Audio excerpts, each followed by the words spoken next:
In this video, I'll be talking about the implications of a weak US dollar. Once again, this is only my personal opinion, so please make sure you do your own research before taking my word for it. These are the topics that we'll be covering today. What is a Federal Reserve, US Treasuries held by foreigners, weak US dollar, the dilemma and takeaway, and any potential arguments. What is the Federal Reserve? It is the central bank for US. It is essentially a bank for the banks. Imagine when you need to deposit money or you want to borrow money, you go to the bank, and the banks, when they want to do that, they go to the Federal Reserve. It has a due mandate of unemployment and inflation, even though some would argue that the only thing it can control is inflation. It has nothing to do with unemployment. In terms of powers, the Federal Reserve can control interest rates, which feeds into the economy in various ways for borrowing or savings, etc. And it can control money supply by, printing money or reducing the supply of money by reserve ratios and a bunch of other different ways.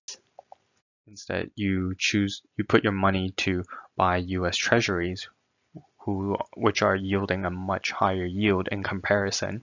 A positive yield is still better than negative, even if the positive's like, 1.25 on the 30-year. But the problem, as yields are getting lower and lower, the difference between US Treasury positive yield and their local negative yielding treasuries, that difference is shrunk. And what happens is when you only have a 1.25 yield on a 30-year US Treasury, it is the cost of hedging. Hedging is reducing risk. In this sense, it is reducing foreign exchange risk, where imagine you are in Germany again. You're receiving US dollars, but you need to pay your expenses in euro. Well, then you have to convert that US dollar into euro. But the problem is when you receive that US dollar, in the future, that US dollar can potentially lose value comparing to the euro that you need. And so what happens is some traders will hedge in the foreign exchange market to remove that risk, but it comes at a cost. And as yields get pushed lower and lower, the after hedging profit can reduce to zero or even negative. So the idea of buying naked by Jeffrey Gundlach, also known as the Bond King, is that because the yields are so low, it is possible that a lot of foreign investors are not hedging the currency risk, meaning they're just buying the US Treasury. They don't care about fluctuation or they didn't do anything about the potential fluctuation in the US dollar. And this has immense implication when the US dollar value goes down instead of up. Because when the US dollar value goes up, then they're able to trade more of foreign currency for the same amount of US dollar. So they're okay. But when the US dollar value goes down, that's where the trouble lies. So next up, let's talk a little bit about some of the weak US dollar factors. First off, obviously we have monetary expansion, increasing in the money supply, also known as money printing. That's when the Federal Reserve is, adding a lot more liquidity into the market, mainly to prop up asset prices. Low yields on treasuries, again, like mentioned before, there's more pressure on foreign investors to not hold US treasuries. And what happens is if they want to sell US treasuries, the Fed has promised they would buy, all the US treasuries out there. where does the Federal Reserve get the money? It has to be printed. And again, what happened? It goes back to the money printing, which reduces the value of the dollar. Low oil prices. So with low oil prices, it reduces the demand for the U.S. dollar as oil trades on the US dollar. If the oil demand is low along with prices, people don't need to hold as much US dollar to satisfy their oil demand. Finally, countries that are moving away from the dollar. Russia has actually phased out US dollar in terms of their oil trades. China hasn't been growing the US Treasury as GDP has grown. As you look here, from about 2011, we've been seeing a downward slope in terms of the US Treasury held by China. And finally, we have central banks buying up precious metals. Here we can see China, India, Mexico, Russia, and Turkey. These are just some of the examples, but they're slowly but surely increasing the precious metals, or in this case gold reserves, in hopes to back up their currency. And as you can see, the cycle continues. The Federal Reserve dilemma. It is unable to keep propping up asset prices without making inflation worse. Obviously, the inflation number right now that you're seeing, it's not at their targeted symmetric 2%, but something to keep in mind of those data is heavily manipulated, where not only the prices within those calculations have increased, it's also the component of those inflation calculation, like something like magazine, like who actually spends money on buying magazines nowadays, at least not as much as back many years ago. And it's unable to keep inflation low without letting asset prices fall, where right now they're printing money, creating inflation to stimulate asset prices to stop it from falling down. But if you want to keep inflation low, then they won't be able to keep stimulating asset prices. Now, the Fed's position, at least Jerome Powell, the Federal Reserve Chairman, has been committing to keeping asset prices up by QE infinity, which is quantitative easing, which is money printing, monetizing government debt. There's a lot of names for it. But in effect, it keeps pumping up asset prices, and there will be no rate hikes until 2022. His famous words were, the Fed is not even thinking of raising rates, because things must be so bad that he's not even thinking about it. So it makes no sense why the market is back up to pre-pandemic levels. They're considering YCC, yield curve control, something that has been done before, and also in Japan it has been proven that it doesn't work.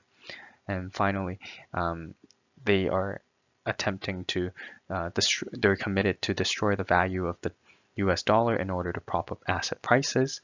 The end game for this is when either the Fed sees inflation peeking its head in the rear end, or inflation is already here. In order to avoid inflation or fight inflation, and we're not talking about 2%. We'll be lucky if by the rate that the Federal Reserve is printing money, we'll be lucky if it's only at like 5%. In order to fight that, the only way is to raise interest rates, cut monetary expansion, and possibly even shrink. And what that will do is it will drop. He will have to allow for the falling of asset prices in order to avoid hyperinflation. Now let's talk about some takeaways. So all this is based on the assumption that the US dollar will continue to fall, which I do expect it to continue to fall. I do see a possible bounce back, maybe around the US dollar index around 80 level. But in terms of long-term trend, I'm expecting it to continue to fall. And the Federal Reserve to stay committed to keeping asset prices from falling. Because if they have the power to end this, but it would be very painful, obviously. But by delaying the pain, kicking the can down the road, the eventual pain will be so much greater because there will be so much more debt and a lot more write down. Now going back to the downward spiral, the US dollar really is the only domino left. And once it starts falling enough, then it'll trigger a massive selling in financial assets, primarily by foreign investors, which will result in more stimulus from the Fed if they are still committed to keeping asset prices from falling. That means more inflation and a weaker dollar, and the cycle continues. So if this is something that you believe in, then in terms of action would be to get out of US dollar denominated financial assets, like just holding US dollar bonds or treasuries or equities. I've covered in a separate video in terms of my opinions on other asset classes. Finally, I want to cover some of the potential arguments against my opinion, I guess. First off, there is global US debt demand. This is most famously by Brent Johnson in the dollar milkshake theory, where his hypothesis is, yes, the dollar will fall eventually, but in the meantime, it will first take out the value of all other global currencies first, where because there is such a big amount of US denominated debt around the world because of the US dollar reserve currency status, the annual dollar demand is too great, and therefore the US dollar would not fall. But the theory doesn't account for the supply side of US dollar, where the Federal Reserve is literally printing an infinite amount of US dollar, and in order to prop up financial assets. And it doesn't account for the actions of the lender after receiving those payments. So assuming you are lending US dollars, when you receive it, let's say you live in, I guess, Germany again, back to the same example.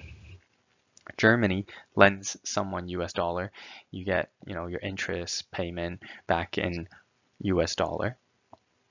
But what is that person going to do?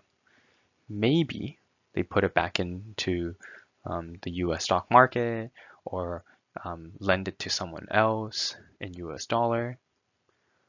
Or if he can see that equities are going down, bonds are not looking too good, maybe he say, I'm good. I'm just gonna exchange it for euro, or he just needs to spend it. And what happens is then that dollar is then circulate back out. So again, it increases the supply. Another argument could be staying in US equity is also a hedge, which is to protect from inflation. So historically, yes, inflation helps stock prices, as inflation is increase in prices, and stocks are just another thing that would increase in price. But something to keep in mind is the after-tax purchasing power.